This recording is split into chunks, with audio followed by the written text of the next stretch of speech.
I'm going to go over in 2 short videos everything that was done to the machine and then everything that is required to know in order to use the machine effectively.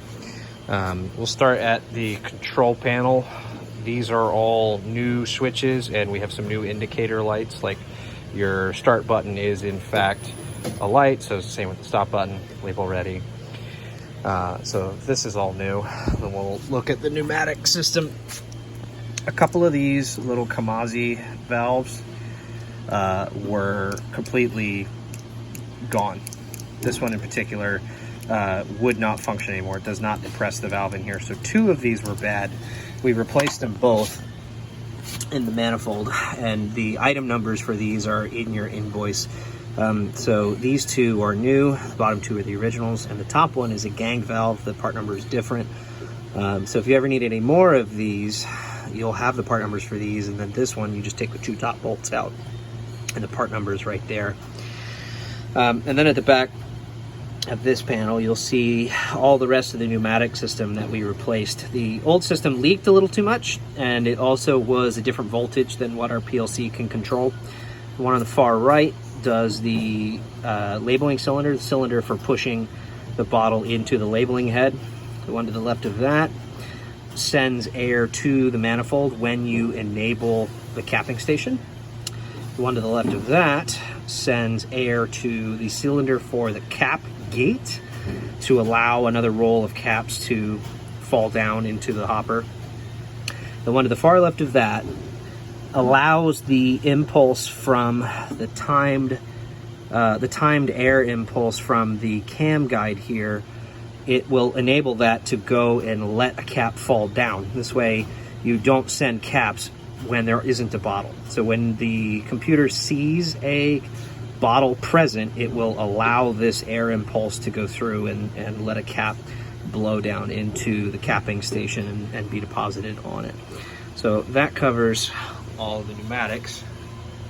Then we'll run around to the electrical panel. I mentioned previously that we had to change the stepper motor. The one that was here originally, I tried really hard to reuse, but at the end of the day, it did not work very well with the drivers that we had. And it also, you'd be hard pressed to find another one if something ever failed on it. So this is an off-the-shelf stepper motor. It's also got a new urethane timing belt. The rubber one that was there is not really the correct one for this because it will stretch over time. This urethane one will not. So you have this brand new one on here, and a spare one will be going in the shipping container with it.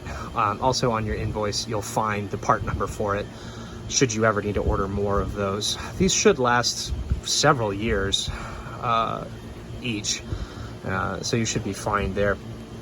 Now, in the electrical panel, we'll start at the left and move our way right. This is the stepper motor driver, controlling that stepper motor that you just looked at. Now, you had one frequency inverter previously. You now have 2. The one on the left controls the auger and all the various air valves that are on that cam block. The one on the right controls the conveyor belt. Now, I wrote on the very top of them, it's hard to see, this one says main drive, that one says conveyor belt. So I wrote on the top of these, and if you ever feel like you want to adjust them, the knobs have been disabled, but the up and down buttons will let you control your frequencies. Anything from 0 to 60 hertz. Now, something else to know about these is when you get this thing in your facility, it's possible that one or both of these motors will actually be going the wrong direction. Just, you know, for whatever reason, your facility is wired differently than mine. These are 3-phase motors, so one might be going backwards. Now, you could fix this a couple of different ways. You could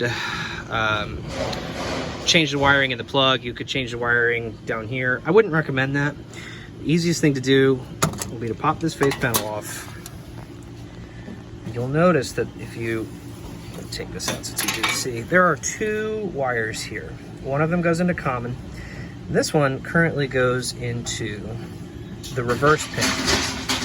Let's just say, for example, this motor was going the wrong way. You can just take this wire out of the reverse and put it in the forward, or vice versa. Just whatever one it's in, you want the opposite of it, and that will change the direction that the motor is going. And oh, hey presto, you're ready to roll.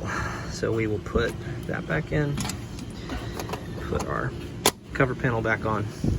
And so that's what you'll do if you notice that one of these motors is going the wrong way when you get it there. Now, none of the rest of the machine will matter.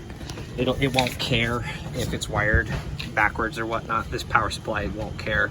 And nothing else will care because the rest of this is 24 volt DC. This here is your 3-phase, 240 volt, 24 volt DC power supply.